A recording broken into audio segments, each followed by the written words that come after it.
بسم الله الرحمن الرحيم.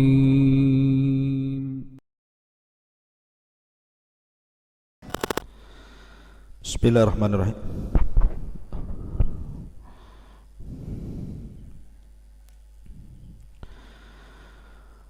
بسم الله الرحمن الرحيم. السلام عليكم ورحمة الله وبركاته. Alhamdulillah wassalatu wassalamu ala rasulillah wa ala alihi wa sahbihi wa mawalah wa la hawla wa la quwata illa billahi wa ba'du. Qala Allahu azza wa jalla ya ayyuhalladzina amanu taqullaha haqqa tuqatih wa la tamutunna illa wa antum muslimun, amma ba'du.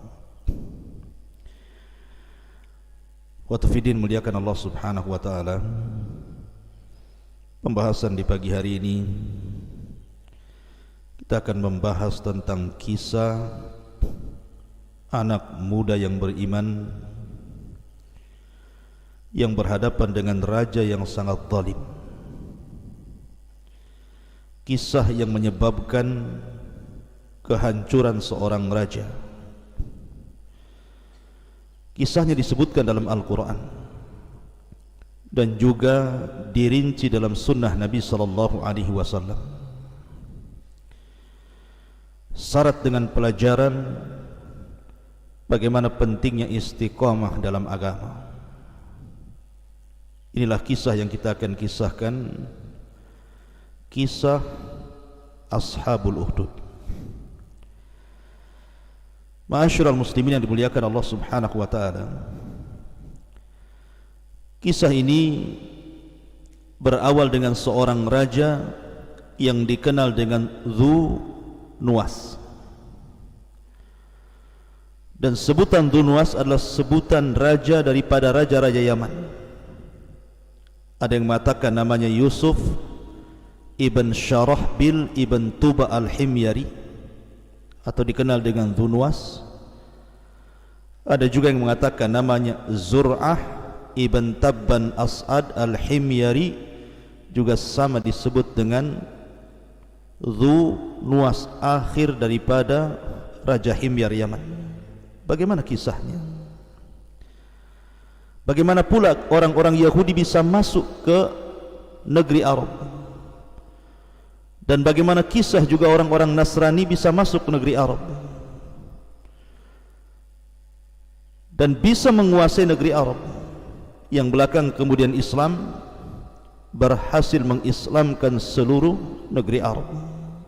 Inilah kisah yang kita akan kisahkan 1 jam ke depan.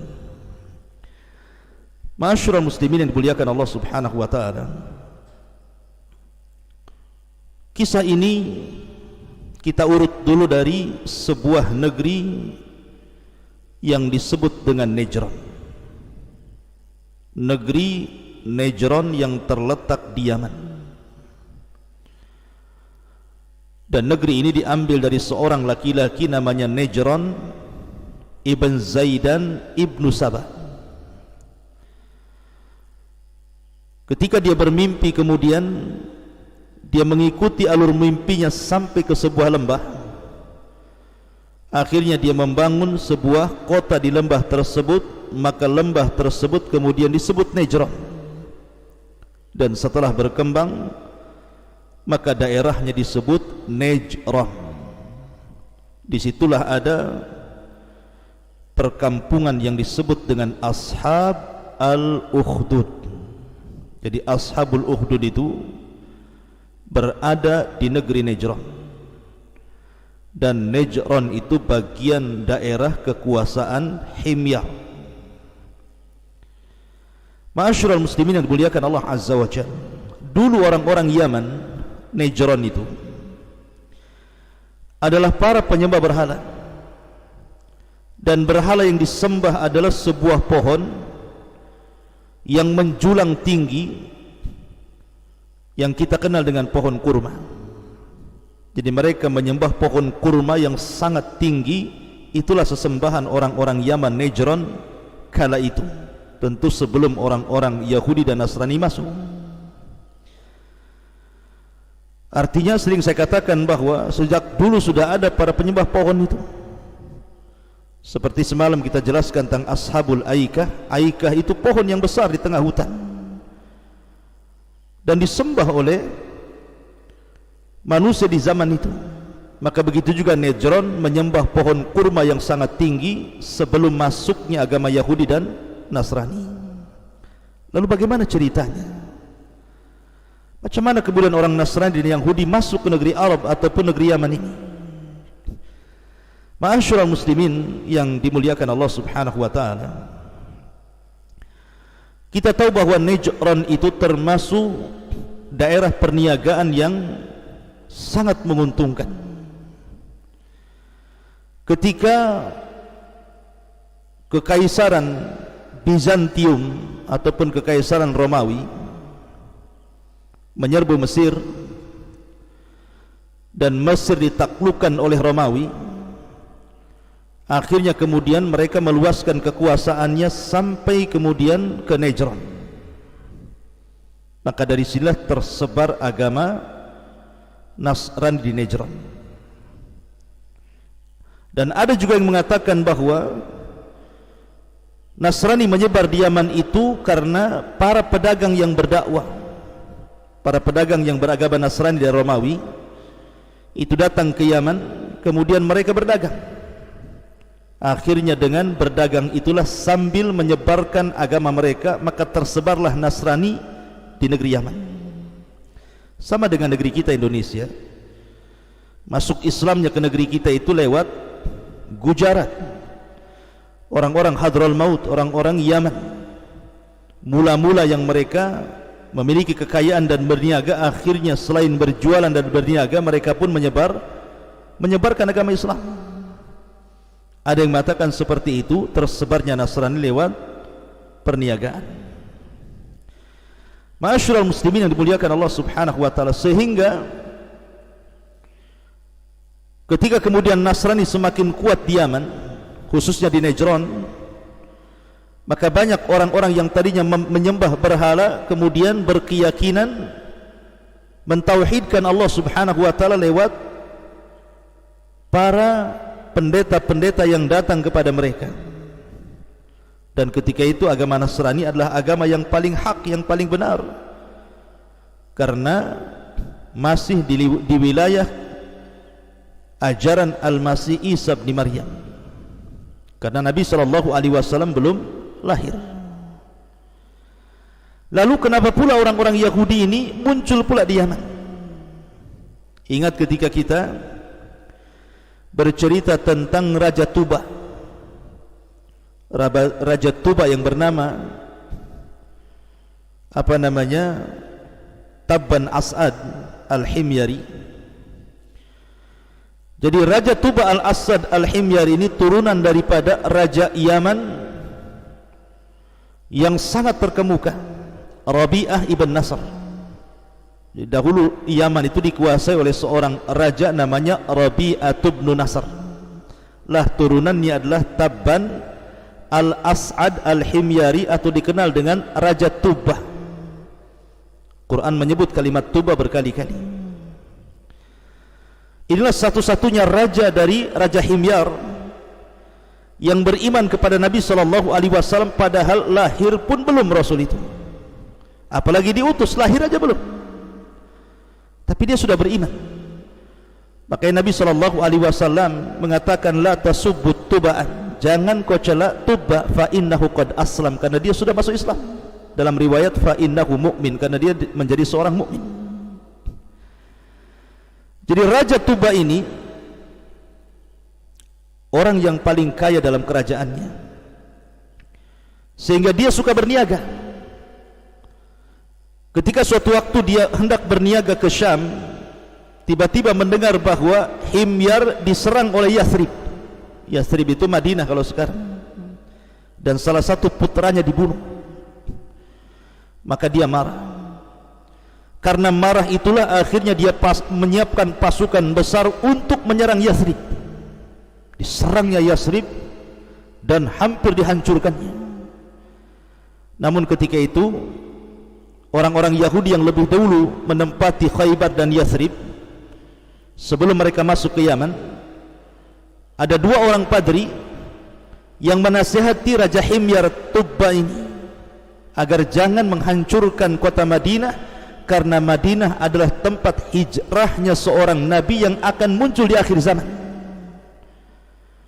Maka akhirnya Taban As'ad pun tidak menghancurkan Madinah dan paham dengan nasihat kedua orang padri Yahudi ini. Kemudian dia pun meninggalkan Madinah, kemudian lewat ke Mekah.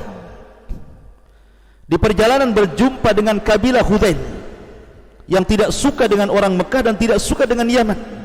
Maka kabilah Hudzail ini mengadu domba dan mengatakan kepada Taban As'ad, "Wahai raja, maukah engkau memiliki emas yang banyak? Kalau engkau ingin memiliki kekayaan dan emas yang banyak, di bawah Ka'bah itu ada pembedaharaan baik besar, isinya emas dan berbagai macam pembedaharaan dunia. Ambillah dari orang Mekah." Maka hampir-hampir kemudian Taban As'ad ini mempersiapkan pasukan untuk merebut Mekah dan menghancurkan Ka'bah. Tapi kemudian dua orang Yahudi yang ikut bersamanya menasihati dan mengatakan, "Jangan, itu tempat suci, kau harus menghargai Mekah." Akhirnya kemudian dia pun kembali ke Yaman. Kemudian dia bermimpi, dalam mimpinya dia memakaikan kiswah Ka'bah. Akhirnya betul-betul dia pun memakaikan kiswah Ka'bah, dan dialah orang yang pertama kali mengkiswahkan Ka'bah dengan burdah Yamani. Sebelumnya Ka'bah itu telanjang, tidak ada kiswahnya.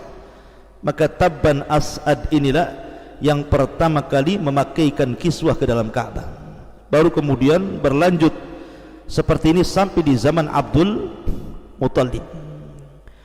Ma'asyiral muslimin yang dimuliakan Allah Azza wa Jalla, lah, karena Taban As'ad ini terpengaruh dengan agama Yahudi yang ada di Yathrib, maka dia berusaha untuk mendakwahkan Yahudi kepada orang-orang yang ada di Himyar, di Yaman.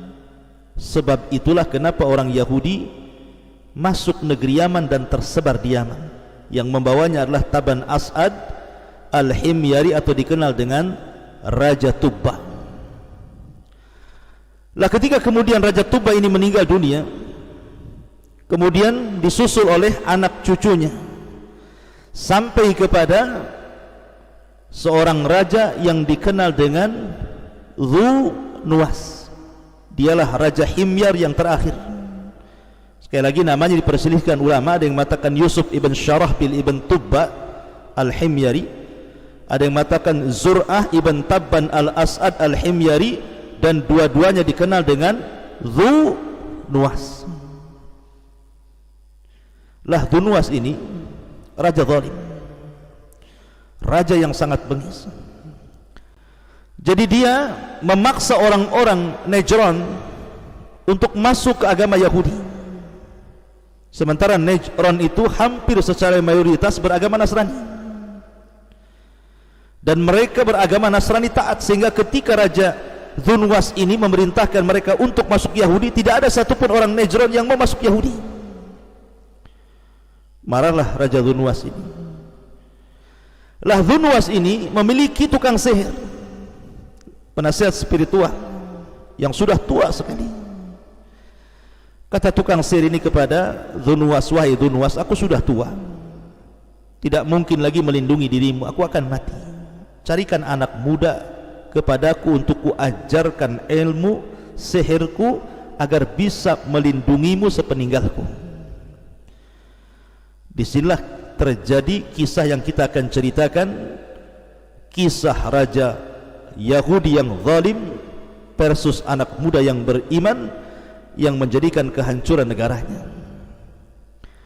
Maka dicarikan anak muda, dapatlah anak muda yang cerdas. Maka anak muda ini kemudian diajari berbagai macam ilmu sihir oleh tukang sihir sang raja Dhu Nuwas ini. Sampai pada waktunya perjalanan anak muda ini ke tempat tukang sihir itu melewati satu kanisa, satu gereja Kemudian dia penasaran, masuklah anak muda itu, rupanya ada seorang rahib.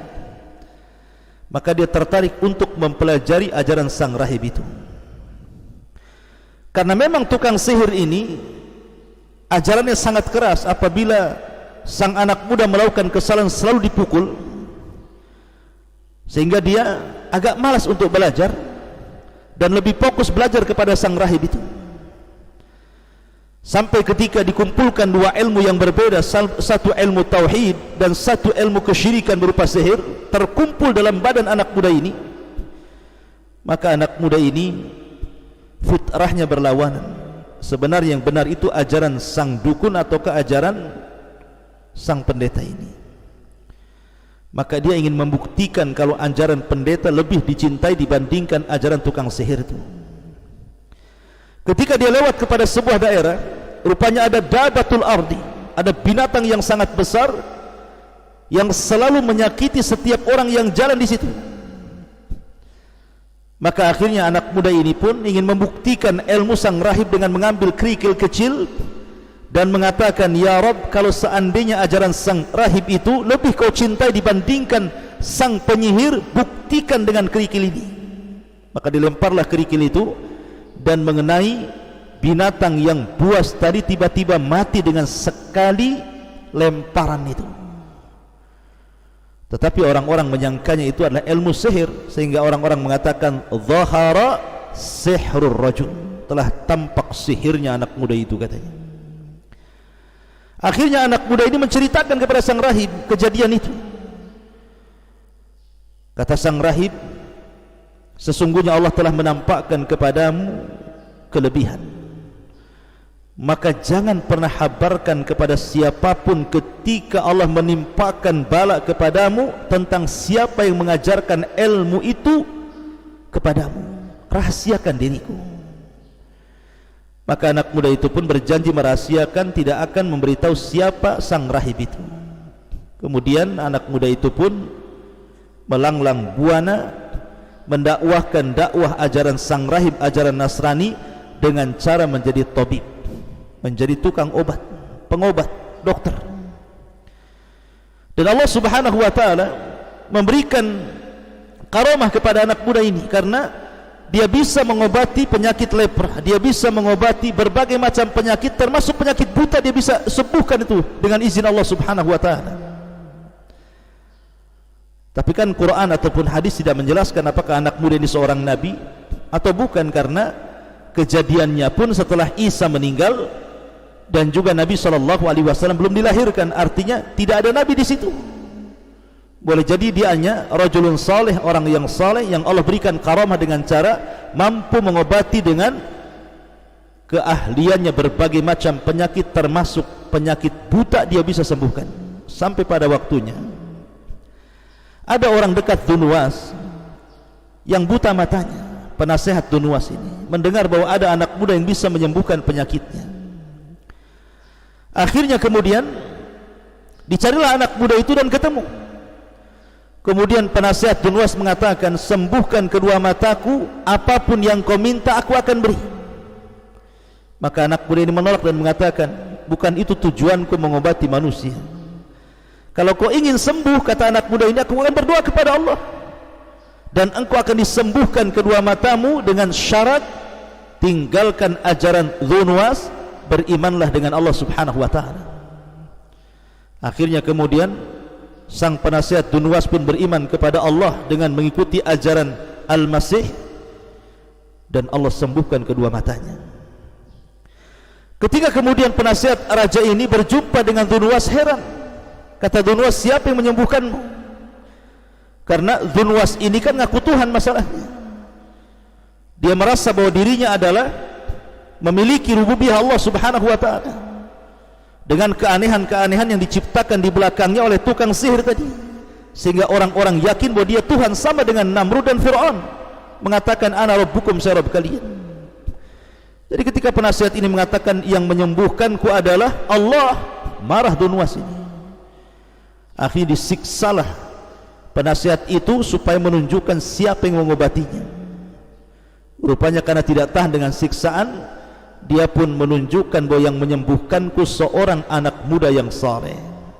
Maka Dunwas menangkap anak muda itu, kemudian menyiksanya.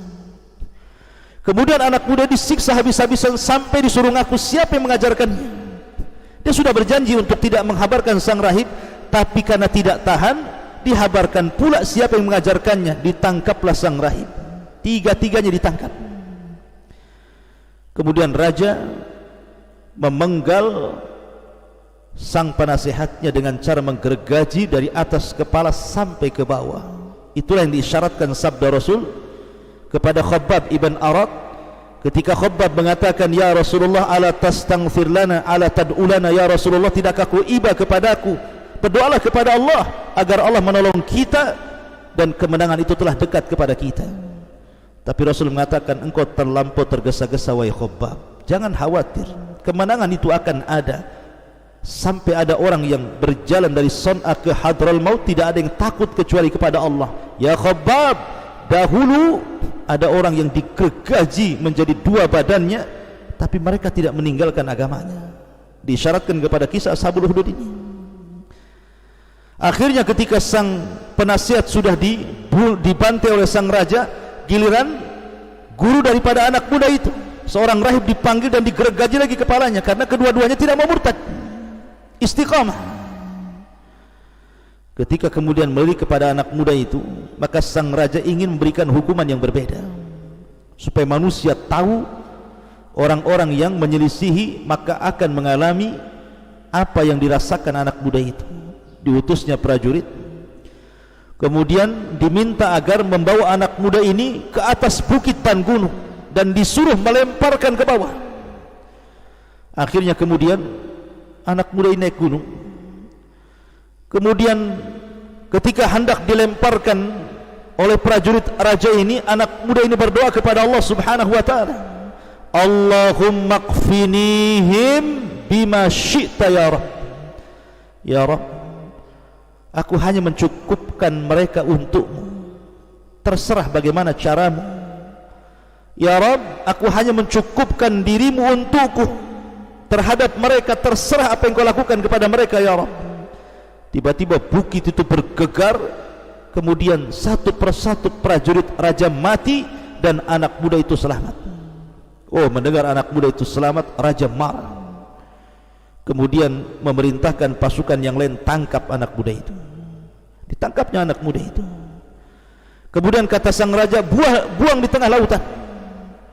Akhirnya kemudian anak muda itu dibawa ke perahu, kemudian dibawa ke tengah lautan. Anak muda ini berdoa lagi, Allahumma qfinihim bima syi'ta ya Rabb. Ketika anak muda ini berdoa lagi seperti itu, tiba-tiba datang ombak besar menghempas perahu itu, kemudian terguling, semua mati kecuali anak muda itu. Subhanallah, Allah lindungi nyawanya. Raja berbagai upaya membunuhnya, tapi belum ditakdirkan anak muda itu meninggal.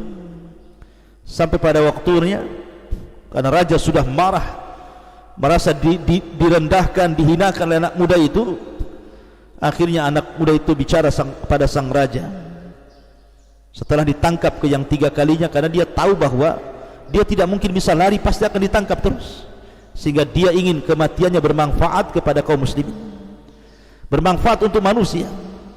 Makanya dia mengatakan kepada sang raja, engkau bisa membunuhku, tapi caranya letakkan satu tiang di tengah manusia, hadirkan orang-orang Najran, ikat aku di tiang itu, nanti aku akan berikan kamu satu busur panah dan anak panahnya. Maka lemparkan anak panah itu tepat di pelipis mataku, tetapi jangan lupa sebutkan kalimat Bismillahi Rabbil Ghulam.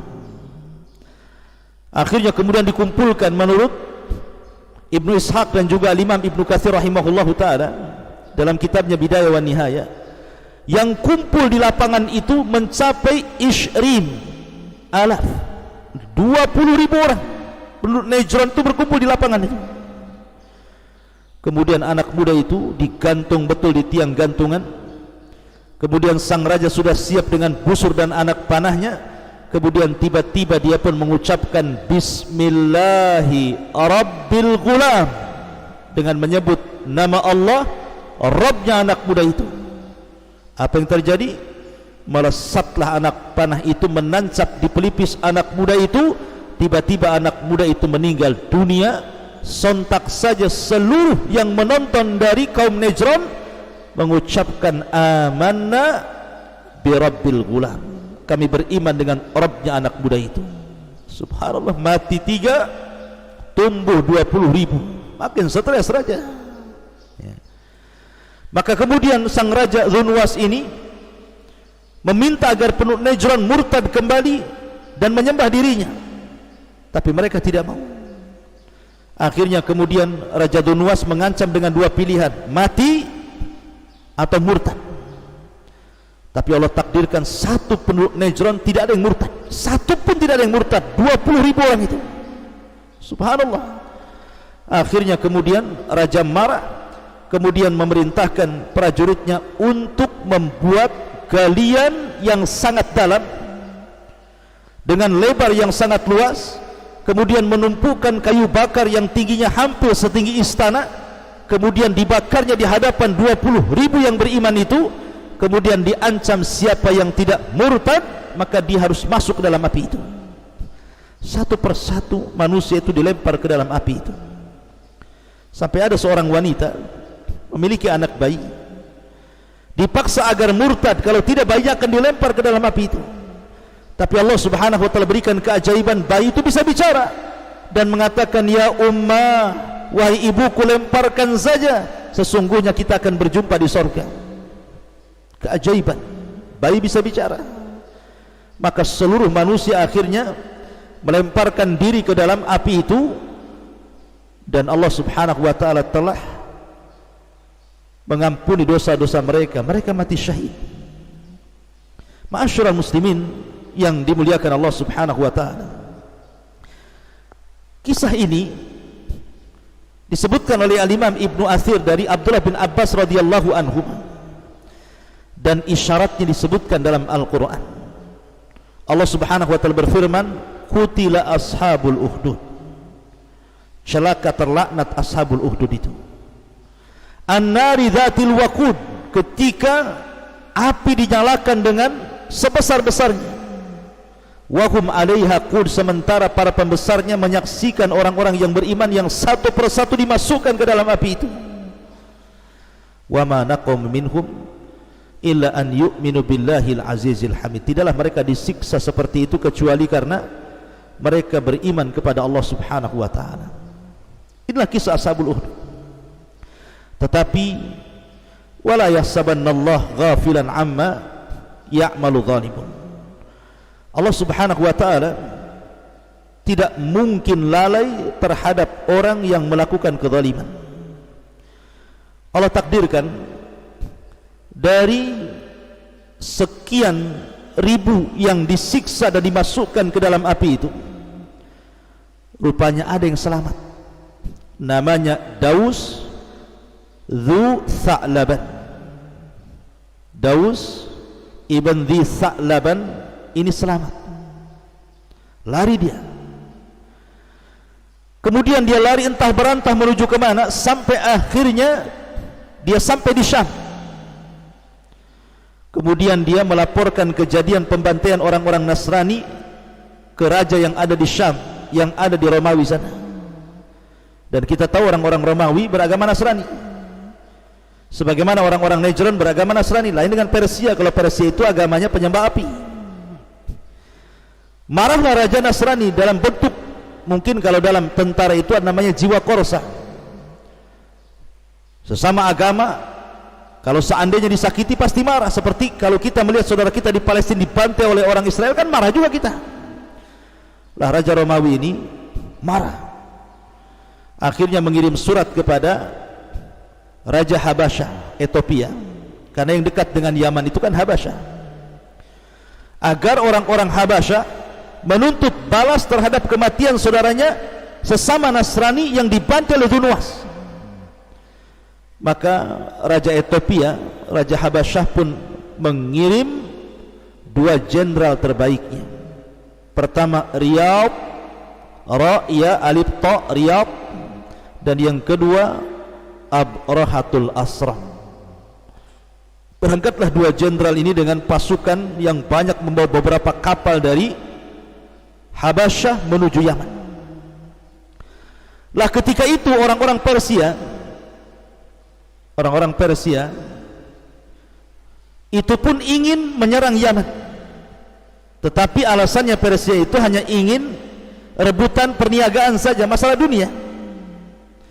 Tetapi Abraha lebih dahulu dikirim oleh orang-orang Habasyah sehingga menghancurkan negeri Najran sehancur-hancurnya dan membunuh rajanya Dunwas. Akhirnya kemudian Riyadh pun berkuasa di Najran, tetapi karena kelicikan Abraha dibunuhlah Riyadh. Akhirnya Abraha pun menjadi raja Yaman atau disebut dengan raja Najran kala itu. Lah disinilah kisah dimulai tentang penghancuran Ka'bah oleh Abrahatul Asram. Lah Abraha ini sebenarnya bukan orang jahat, artinya ya kita insaf saja cara memilih orang itu, cara menilai orang itu. Abraha itu tidak hendak menghancurkan orang-orang Arab, tidak. Ketika dia membawa pasukan gajah ke Mekah itu, dia tidak hendak menyerang orang-orang Arab, tidak. Dia hanya ingin menghancurkan Ka'bah saja, habis itu pulang. Makanya dia membawa 4 gajah, dalam riwayat 8 gajah, di mana gajah-gajah itu sudah dibekali dengan rantai untuk menarik Ka'bah dari 4 sisi supaya roboh. Karena ketika dia membuat gereja yang sangat tinggi, saking tingginya disebut kulas. Kulas itu diambil dari kolam suah. Jadi kalau nenggak itu sampai topinya jatuh gitu ya. Makanya saking tingginya disebut kulas tuh gereja itu. Tujuannya mengarahkan orang-orang Arab tidak mengagungkan Ka'bah dan mengagungkan gerejanya, tapi tidak ada satupun orang Arab yang datang ke gerejanya. Akhirnya dia pun merasa kecewa, terlebih kemudian ada sebagian orang Arab yang menghinakan gerejanya. Akhirnya dia marah dan membawa pasukan gajah menuju Mekah. Dari sinilah terjadi azab Allah subhanahu wa ta'ala kepada Abraha, dan Allah abadikan dalam suratul Fil. Sampai akhirnya Abraha pun meninggal dunia. Ketika Abraha meninggal dunia, maka kekuasaan jatuh ke tangan anaknya namanya Masruq. Tapi Masruq ini anak Abraha tidak lama meninggal dunia. Kemudian diganti anak-anak yang pertama namanya Aksum, tapi Aksum kemudian meninggal dunia, kemudian diganti dengan Masruq. Dialah yang menjadi penguasa Yaman setelah Abraha dan abangnya Aksum, maka Masruq lah yang menjadi raja Yaman. Lah ketika itu negeri Yaman tidak suka dengan orang-orang Ahbas atau orang-orang Habasyah yang menguasai Yaman.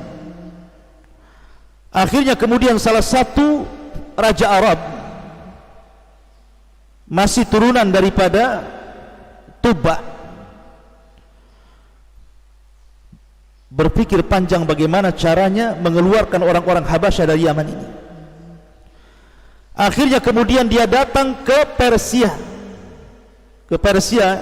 para penyembah api itu, agar Persia membantu mereka orang-orang Arab mengusir orang-orang Nasrani Habasyah keluar ke Ethiopia balik. Pada awalnya tidak mau Kisra ini, raja Persia ini, tapi belakangan akhirnya mau. Akhirnya kemudian dibawalah pasukan Persia menyerbu orang-orang Habasyah Ethiopia yang di Yaman, sehingga mengalami kemenangan dan akhirnya Yaman dikuasai Persia. Makanya ketika Nabi SAW hijrah dari Mekah ke Madinah, banyak orang-orang Madinah itu yang melakukan hari raya yang biasa dilakukan orang-orang Persia. Makanya Nabi SAW mengatakan, innallaha qad abdalakum bi khairi minhuma idul fitri wa idul adha. Allah sudah menggantikan hari raya kalian itu dengan hari raya yang jauh lebih baik. Kemudian Rasul menyebutnya Idul Fitri dan Idul Adha, karena mereka terpengaruh dengan budaya Persia yang kemudian membudaya di Yaman sampai kemudian beratus-ratus tahun, sehingga budayanya akhirnya dikonsumsi sampai ketika Nabi hijrah ke Madinah. Banyak orang-orang Madinah melakukan seperti itu. Makanya Rasul mengatakan, apa ini hari raya kalian ini? Allah sudah mengganti 2 hari raya yang jauh lebih baik dibandingkan hari raya itu, Idul Fitri dan Idul Adha. Ma'asyiral muslimin yang dimuliakan Allah Azza wa Jalla, sampai akhirnya kemudian Islam menyebar dan mengutus orang-orang ke Yaman. Pertama Khalid bin Walid, tetapi Khalid bin Walid tidak berhasil mengislamkan banyak orang di Yaman. Kemudian ditukar oleh Ali bin Abi Thalib radhiyallahu an, dan Ali berhasil kemudian mengislamkan banyak orang Yaman. Dan sedikit demi sedikit akhirnya Persia pun tersingkir kembali ke daerahnya. Maka Yaman dikuasai kaum muslimin sejak hari itu sampai hari ini. Dan ini adalah karunia yang Allah Subhanahu wa taala karuniakan kepada kita. Inilah kilasan sejarah secara singkat yang disebutkan oleh para muarikhin. Tentunya saya katakan bahwa tidak ada sanad yang jelas sebagian kisah ini, tapi tercatat dalam kisah-kisah Arab. Tapi kalau tadi kisah tentang masalah Dzunwas memang tercantum dalam kitab-kitab tafsir, seperti yang saya nukilkan dari Al-Imam Ibnu Athir dari riwayat Abdullah bin Abbas radhiyallahu anhuma, kemudian menceritakan tentang Raja Dzunwas yang melawan seorang anak muda yang beriman, menyebabkan keruntuhan kerajaannya. Ini yang bisa sampaikan, mudah-mudahan ada manfaatnya. Subhanaka wa bihamdika, asyhadu an la ilaha illa anta, astaghfiruka wa atubu ilaik. Allahu ta'ala alam. Assalamualaikum warahmatullahi wabarakatuh.